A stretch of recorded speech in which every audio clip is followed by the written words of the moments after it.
Hello.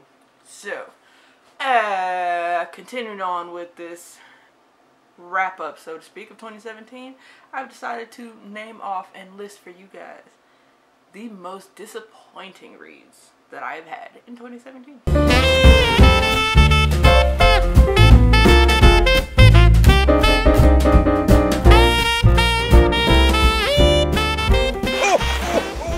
Just to get right into it, these are not all 2017 releases. These are just books that I found myself really excited to read over the year, and then read them and was like, the fuck was that? First off, I have The Gunslinger, which is the first book in the Dark Tower series, which is lauded as Stephen King's magnum opus, and it is a magnificent giant pile of shit. It's not even that big, and I could not get through it. This reads like a parody of a Quentin Tarantino film. And Quentin Tarantino films already try my patience because it's just a lot. Like, everything's really exaggerated. Like, it's just a lot of Western stereotypes. Like, the main character was like the Clint Eastwood, if Clint Eastwood was lame, but he had like all of the John Wayne Clint Eastwood, strong, dark, silent, attitudinal, gets all the girls even though he treats them like shit. All of the guys hide their daughters when he comes around, but he's just whack as a character. And then there are a lot of like other stereotypes. It was weird and it was stupid and it read, it's like the book version of Scary Movie. If you guys ever seen Scary Movie, or like Not Another Teenage Movie, where the movie is like a parody of all those type of movies. This is the book format of it. It's like a parody of a bunch of already shitty westerns. Then, I was super stoked to read this on Halloween's Dracula by Bram Stoker, and it was 50 shades of misogyny and fuckery and stupid ass characters, and why did so many people like this book? So I'm really glad that it bred like the whole paranormal movement that I love, as you can see, but as source material is poo-poo. Bullshit. Crap. Trash. Garbage. Then, I have Eliza and Her Monsters by Francesca Zappia. Now, 96% or so of this book I really loved. I love the message. It's a book about a main character who struggles with social anxiety and depression and etc. And she has this really popular webzine, and she really doesn't let anybody know who she is. Just like a couple of people that know who she is in real life, but she's wildly successful with this webcomic that she creates. And it's kind of her escape and her getaway. I didn't care for the fact, however, that her parents were completely unsupportive, I mean, and they basically treated her like crap off and on throughout the book, even when they were trying to be supportive, and inadvertently in trying to be supportive, they blabbed her secret. Now, that's not what made me hate this book. What made me hate this book is the ending, because up until the ending, there is a love interest in here, and he is, like, the best.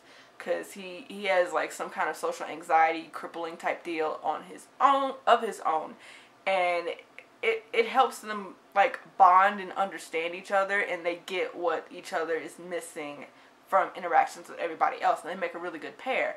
But towards the end of it, he finds out a secret of hers, and even though he's someone who can like barely speak in public, he's mad because she didn't just like bare her soul and tell all his secrets, and instead of being supportive, he just like more or less tells her to fuck off, and he's in the rudest way ever, and he turns into a giant dick.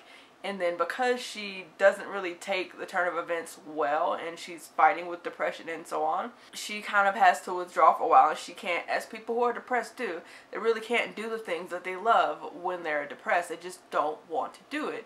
And he, for his own selfish reasons, gets mad at her because she's depressed and she's not feeling well, and she is having to fight through this thing. Instead of being supportive, he basically attacks her and makes her feel like shit, and she goes, oh, I'm a shit girlfriend, I should have been doing this for you. No.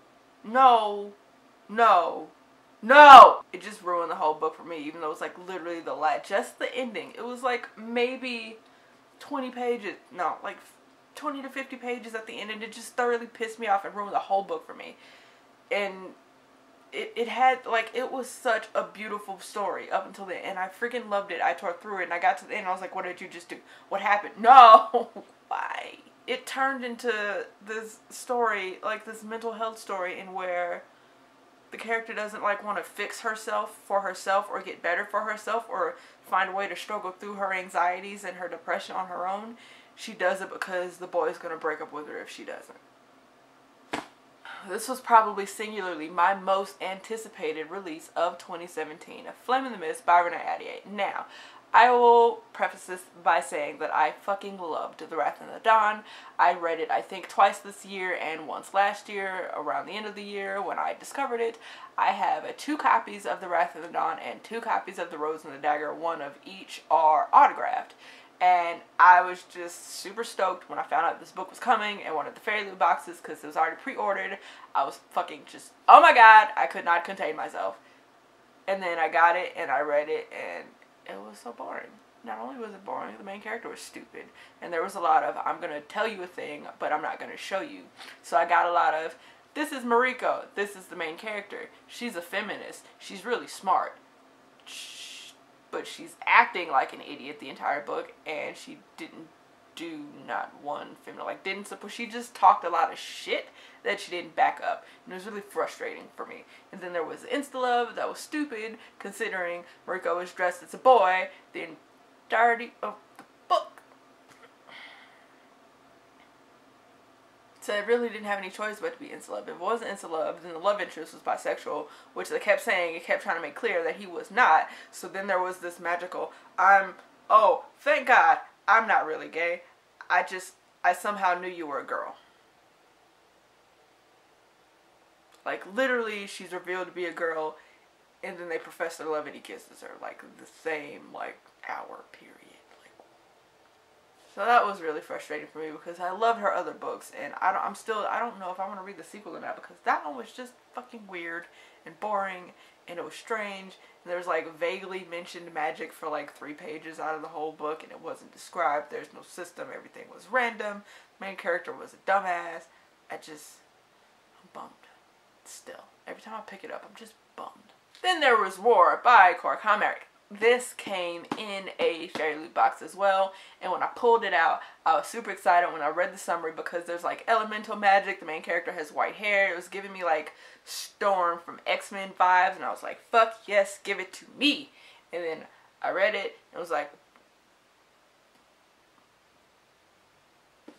the first chapter, 2 chapters were amazeballs. Like, the story was looking like it was gonna have like spicy kind of an awesome romance in it, characters awesome, and then she turned into one of those characters that didn't want to stop and listen to reason. There was that tropey misunderstanding because I overheard a conversation and didn't listen to the whole thing, so I made a snap judgment, and I'm now gonna make a decision that possibly is gonna ruin my whole future instead of talking to someone about a thing and seeing what really happened. And then after that, she was turned into one of those YA females that fell in love with everybody that was nice to her that had a penis. And then lastly, there was Storm Dancer by J. Kristoff. This is the Lotus War Book 1. I'm sorry, it's super shiny. This is a library copy, so it's got plastic on it.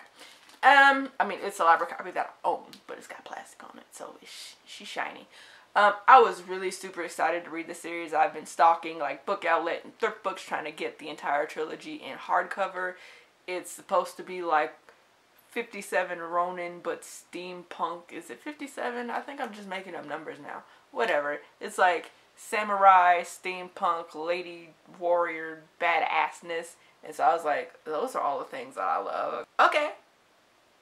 And I couldn't even get past the first like couple of chapters because one, we kept jumping from all these random main characters, which was frustrating because I don't like a book that has like 32 main characters. Or if we're going to jump perspective, we're going to jump perspective more than like between more than 2 people. I don't like it. So we kept jumping to like follow this character and then this character and then this character. And I'm like, okay, that's enough.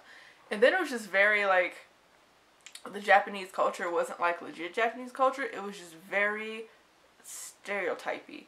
So it's like, if you have, this book is what, if you tell me that you want a wedding planned and you want it to be Japanese themed, but there are not actual like things from Japanese culture in it. Instead, I stick cherry blossom tree on all the centerpieces and all the tablecloths are red and I give you food with chopsticks.